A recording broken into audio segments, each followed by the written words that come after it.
Riwayat Ahmad tengetkeun murang kalih anu sopan ramana nyaaheun pisan naroskeun mun teu kahartoseun.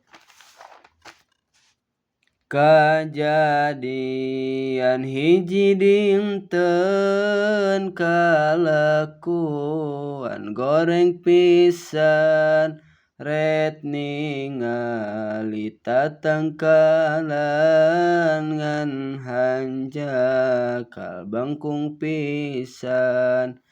Jang Ahmad enggal naroskeun mamaka sae pisan naon nu jadi lantaran ieu ka bangkung pisan ramana teh ngawaleuran kebon mah teu ngalempengkeun tah ieu teh picontoheun kangge Ahmad pendidikan nyaeta mun murangkalih masa alit henteu soleh geus gede